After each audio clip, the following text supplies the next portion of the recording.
Hello everyone, welcome back to my channel. तो आज हम जिस टॉपिक के बारे में डिस्कस करने जा रहे हैं वो है bilirubin metabolism.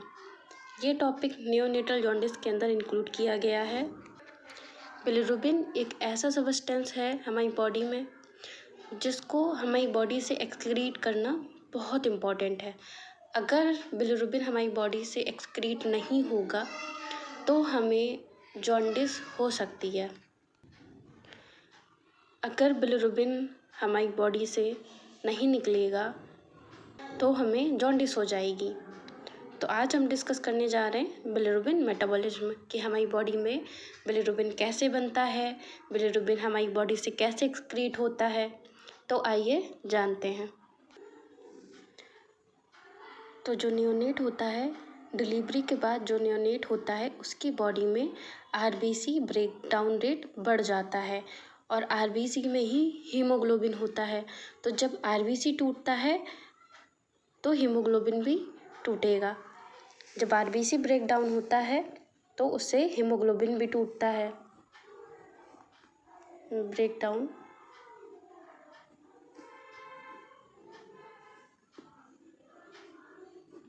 Of haemoglobin, haemoglobin से जब हीमोग्लोबिन ब्रेक डाउन होता है तो वो चेंज होता है बिलिबर्डिन में।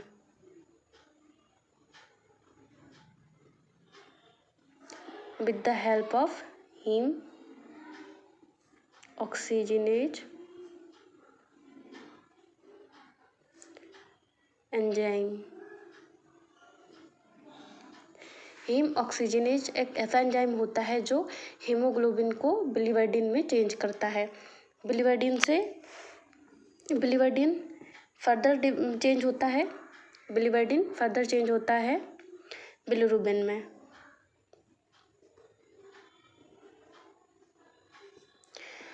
और ये जो बिलिरुबिन होता है ये इनडायरेक्ट होता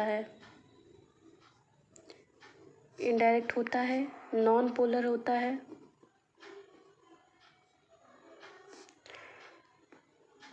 वाटर इनसॉल्यूबल होता है।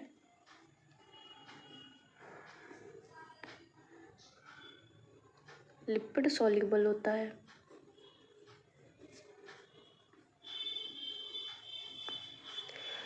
और ये जो बिलिबर्डिन से बिलिरुबिन चेंज होता है ये किस एंजाइम की हेल्प से होता है?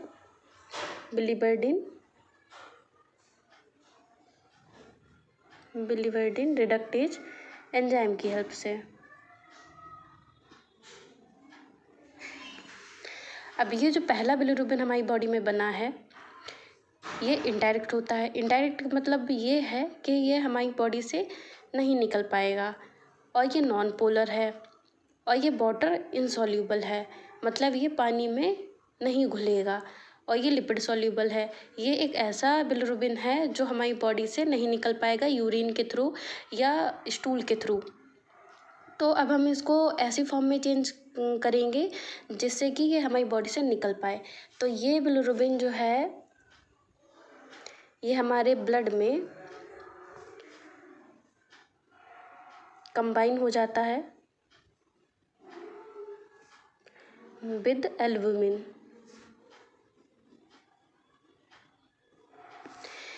अब ये जो बिलिरुबिन है और ये हमारे ब्लड में तो ट्रैवल नहीं कर सकता, इसलिए ये क्योंकि ये जो है वो वाटर इनसॉल्यूबल है, लिपिड सॉल्यूबल है। तो ये जो है हमारे ब्लड में जो प्रोटीन होती हैं, हमारे ब्लड में 4 प्रकार की प्रोटीन पाई जाती हैं, उसी में से एक प्रोटीन होती है एल्बुमिन। तो ये जो बिलिरुबिन है वो एल्बुमिन के साथ कंबाइन हो जाएगा। अब एल्बुमिन को हम बिलिरुबिन का व्हीकल भी कहते हैं।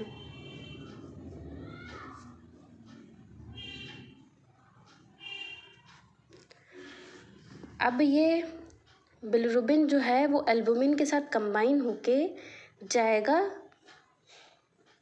लिवर में। लिवर में हेपेटोसाइट्स, जो लिवर की सेल्स होती हैं उनको हम कहते हैं हेपेटोसाइट्स, हेपेटोसाइट्स के पास जाएगा। जो बिलिरुबिन है वो एल्बुमिन के साथ कंबाइन होके लीवर में गया है। लीवर में एक एंजाइम पाया जाता है जिसका नाम होता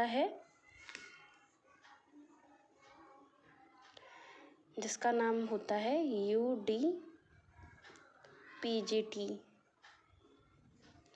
जिसकी फुल फॉर्म होती है यूरिडीन डाइफॉस्फो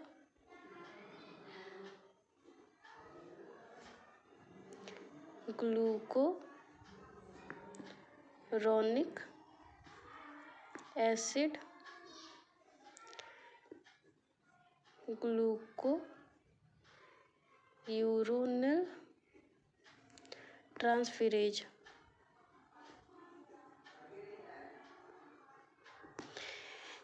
जब बिलिरुबिन लीवर में जाएगा, हेपेटोसाइट्स के पास जाता है, तो उसमें एक एंजाइम पाया जाता है UDPGT, जिसकी फुल फॉर्म होती है यूरिडिन डाइफॉस्फो ग्लूकोरोनिक एसिड ग्लूकोरोनाइल ट्रांसफेरेज।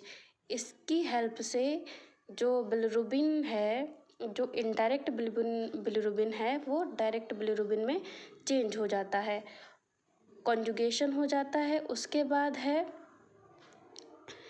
ये बिलिरुबिन जो है कॉन्जुगेशन होने के बाद बिलियरी ट्रैक में आता है।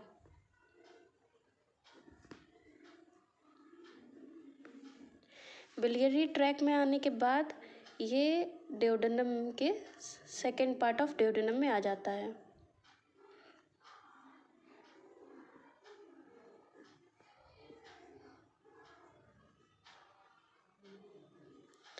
उसके बाद जब बिलिरुबिन कॉन्जुगेटेड बिलिरुबिन जब डेओडेनम के सेकेंड पार्ट में आ जाता है, तो 2/3 पार्ट इसका बिलिरुबिन का एक्सक्रीट हो जाता है थ्रू स्टूल।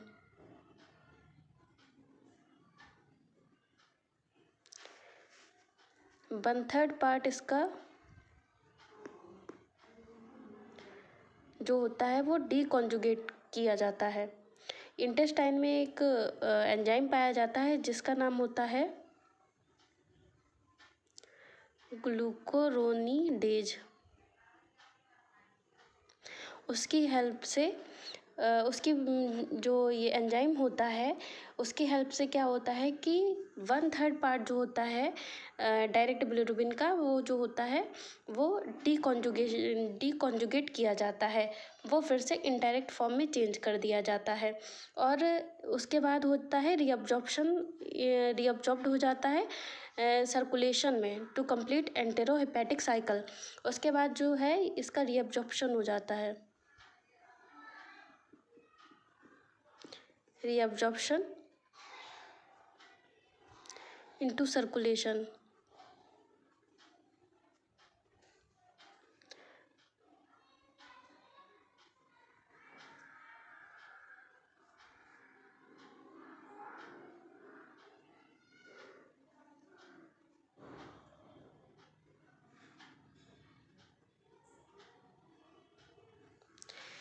उसके बाद इसका जो 1/3 पार्ट है, 2/3 पार्ट तो एक्सक्रीट हो गया थ्रू स्टूल